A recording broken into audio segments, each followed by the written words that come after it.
Assalamualaikum warahmatullahi wabarakatuh. Semuanya, semoga Allah senantiasa memberikan kesehatan, rezeki yang berlimpah dan keberkahan untuk kita semua. Amin, amin ya robbal alamin. Kisah dan cerita Abu Nawas membalas Tuan Kadi. Sore hari ketika Abu Nawas sedang mengajar murid-muridnya, datang dua orang tamu, seseorang laki-laki muda dengan seorang wanita tua. Mereka menemui Abu Nawas. Wanita tua itu berkata kepada Abu Nawas jika ia membawa seorang pemuda Mesir kepadanya. Pemuda tersebut sebelumnya seorang yang kaya dan datang ke Baghdad untuk berdagang. Akan tetapi ia sekarang jatuh miskin. Semua hartanya dirampas paksa oleh seorang kadi. Abu Nawas bertanya pada pemuda tersebut, "Ceritakanlah kepadaku mengapa Tuan Kadi merampas seluruh hartamu." Pemuda Mesir itu kemudian menceritakan semua masalah yang menimpanya kepada Abu Nawas. Setelah mendengar dan memahami apa yang diceritakan oleh pemuda Mesir itu, pemuda dan wanita tua tersebut meninggalkan Abu Nawas. Abu Nawas kemudian memerintahkan semua muridnya untuk berhenti belajar dan pulang ke rumah seraya berkata, "Wahai muridku, pulanglah kalian semua dan kembalilah di malam hari. Ajak semua teman-temanmu dan bawalah semua peralatan yang ada di rumahmu, seperti cangkul, kayu, palu, batu dan apapun yang bisa kamu bawa." Murid-murid Abu Nawas kemudian pulang dengan keheranan. Namun mereka yakin bahwa guru mereka tidak pernah memerintahkan mereka sesuatu yang bukan pada kebenaran. Malam pun tiba. Murid-murid Abu Nawas telah berkumpul di rumahnya dengan segala peralatan yang mereka bawa. Lalu berkatalah Abu Nawas kepada murid-muridnya, "Wahai murid-muridku, pergilah kalian ke rumah Tuan Kadi kemudian rusaklah rumahnya dengan peralatan kalian bawa hingga menjadi rata dengan tanah." Mendengar perkataan gurunya, para murid Abu Nawas mulai bergumam sesamanya. Abu Nawas kemudian memecah kebingungan mereka.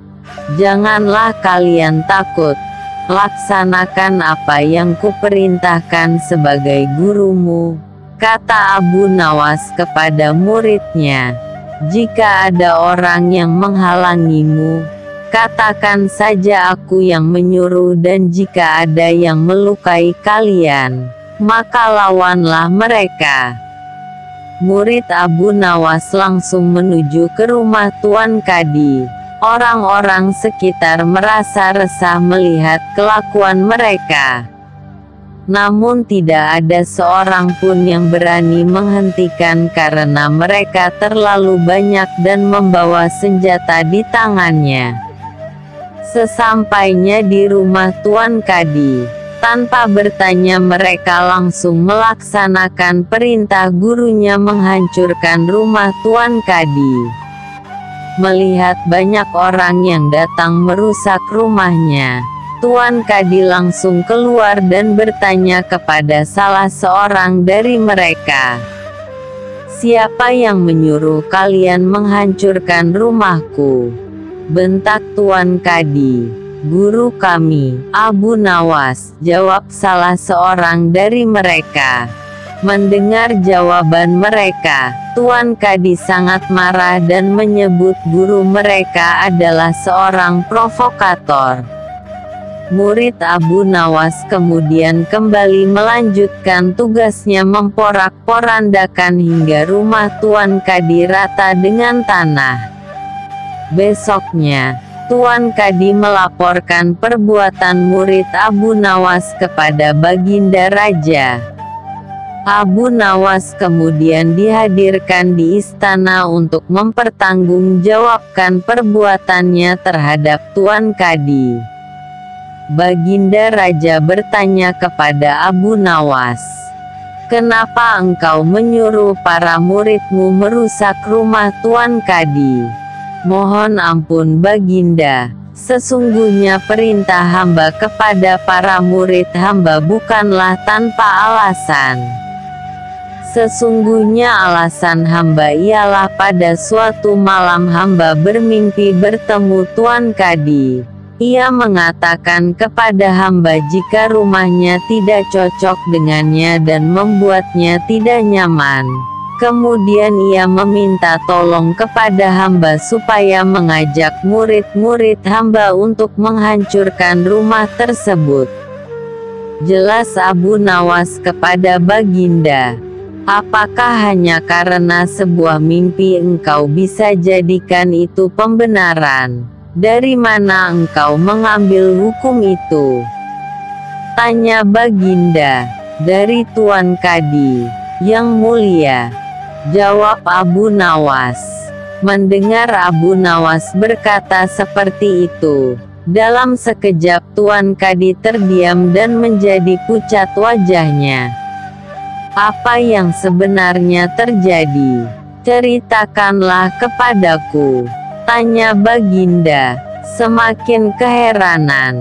Abu Nawas kemudian menjelaskan secara rinci, "Baginda yang mulia, pada suatu hari ada seorang pemuda Mesir kaya yang berdagang di negeri ini.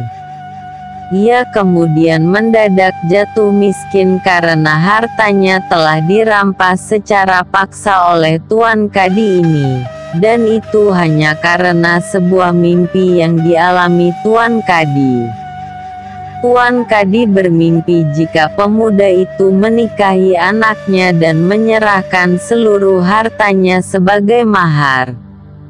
Esoknya Tuan Kadi menemui pemuda tersebut dan meminta semua hartanya diserahkan ke Tuan Kadi sesuai mimpinya. Tentu saja pemuda itu tidak mau menyerahkannya karena itu hanya sebuah mimpi dan tidak bisa diambil pembenarannya. Namun Tuan Kadi tetap memaksa dan merampas semua harta pemuda itu hingga dia menjadi seorang gelandangan dan ditolong oleh seorang wanita tua. Jelas Abu Nawas. Untuk meyakinkan Baginda Raja, Abu Nawas kemudian memanggil pemuda Mesir tersebut dan beberapa saksi yang memang sudah dibawanya ke istana. Baginda Raja kemudian meminta pemuda tersebut menjelaskan semua masalahnya. Pemuda itu kemudian menuturkan semuanya sebagaimana yang telah dijelaskan Abu Nawas. Baginda marah besar karena telah mengangkat seorang kadi yang tidak berakhlak. Beliau kemudian memecat kadi itu serta menyita seluruh hartanya untuk diserahkan kepada pemuda Mesir tersebut. Pemuda Mesir itu amat berterima kasih kepada Abu Nawas dan hendak memberikannya imbalan atas bantuan kepadanya. Namun Abu Nawas menolak karena bantuannya berdasarkan keikhlasan hati membantu sesama. Sekian kisah dan cerita Abu Nawas membalas Tuan Kadi.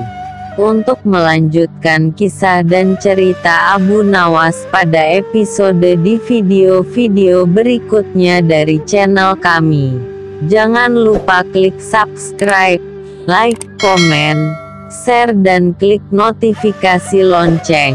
Terima kasih. Wassalamualaikum warahmatullahi wabarakatuh.